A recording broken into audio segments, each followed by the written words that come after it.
Hey everyone, and welcome back to English Up, your weekly dose of English language insights and conversation. I'm Alex. And I'm Chloe. And today we're diving headfirst into something we all experience, whether we like it or not: worry. That's right, Chloe. We're tackling the big question, why do we worry all the time?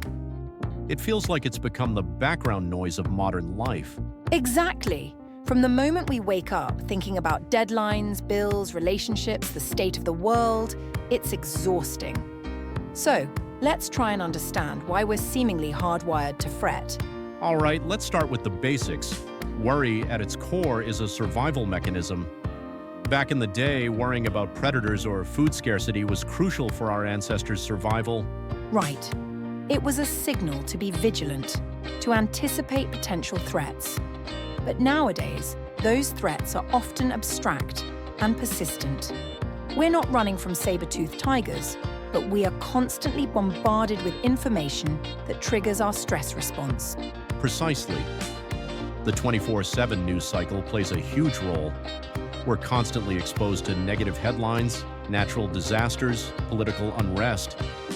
It's difficult not to feel anxious when the world feels so precarious. And social media definitely contributes. We're constantly comparing ourselves to others, seeing curated highlight reels of their lives, which can fuel feelings of inadequacy and worry about our own perceived shortcomings. Absolutely. There's also the pressure of modern productivity. We're expected to be constantly achieving, constantly improving. This creates a fear of failure, which manifests as constant worry about not being good enough. It's a vicious cycle. We worry about not being productive, which in turn reduces our productivity because we're so consumed by anxiety. And let's not forget about uncertainty. Humans crave predictability. When things feel uncertain, job security, relationships, the future in general, worry fills the void. It's a way of trying to mentally prepare for all possible outcomes, even the worst ones. That makes sense. It's like we're trying to gain some sense of control by obsessing over the unknowns. However, worrying only makes you think about everything going wrong, never the other possibilities. Essentially, worry is future-oriented anxiety, the brain's attempt to predict and mitigate dangers. So, to summarize, we worry because it's a leftover survival mechanism.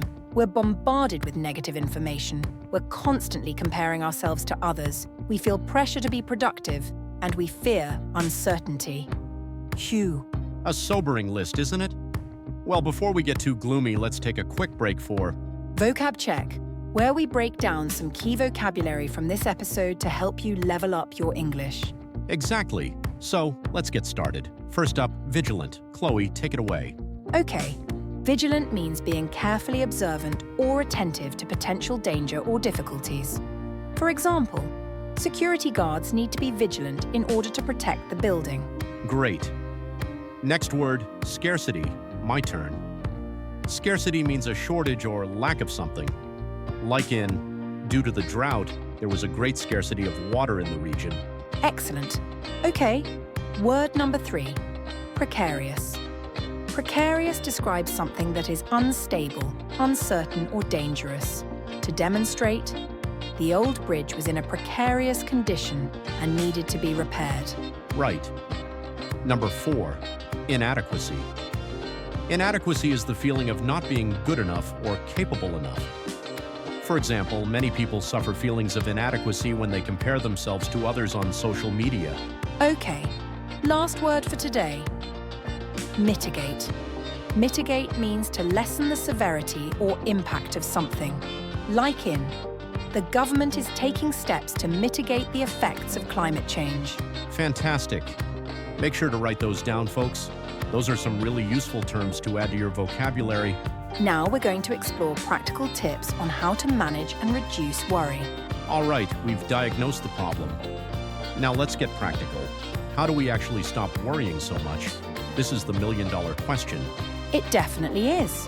And spoiler alert, there's no magic bullet. But there are definitely strategies that can help. First, mindfulness. Right. Mindfulness is about being present in the moment, focusing on your senses and observing your thoughts without judgment. Even a few minutes of daily meditation can make a huge difference. Absolutely. When you notice yourself spiraling into a worry session, try to gently redirect your attention to your breath or to the sensations in your body. Another crucial strategy is cognitive reframing. This involves challenging your negative thought patterns and looking at situations from a different perspective. Exactly. Instead of thinking, I'm going to fail this presentation, try reframing it as, I've prepared well, and I'm going to do my best. Even if it's not perfect, I'll learn from it. And it's important to remember that you can't control everything. A lot of worry stems from trying to control situations that are inherently uncertain. So true. Learning to accept uncertainty is a huge step in reducing anxiety. Focus on what you can control: your own actions, your own reactions, your own mindset. And don't underestimate the power of physical activity. Exercise is a fantastic stress reliever. It releases endorphins, which have mood-boosting effects. Even a short walk can make a difference, and getting enough sleep is also essential. Lack of sleep can exacerbate anxiety and make it harder to manage your thoughts. And finally, don't be afraid to seek professional help. Talking to a therapist or counselor can provide you with valuable tools and strategies for managing anxiety. Absolutely. There's no shame in seeking support. Sometimes we need an outside perspective to help us break free from negative thought patterns.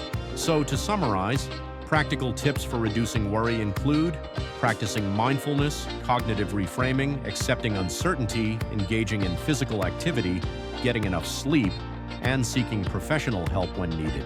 It's all about developing healthy coping mechanisms and changing your relationship with worry. A journey, not a destination, as they say. And now for our Cliff Notes, a quick recap of the key takeaways from this episode. Take it away, Chloe. Worry is a natural human response, but it can become chronic and debilitating. Modern life factors like the 24/7 news cycle, social media, and pressure to achieve contribute to anxiety. Practical tips for managing worry include mindfulness, cognitive reframing, accepting uncertainty, physical activity, and seeking support. You don't have to live chained to your anxiety. Excellent Cliff Notes, Chloe. Remember everyone to like and share this episode. That's all for this week's episode of English Up. Join us next week for another dose of English insights and engaging conversation. Until then, stay curious and keep learning. Goodbye.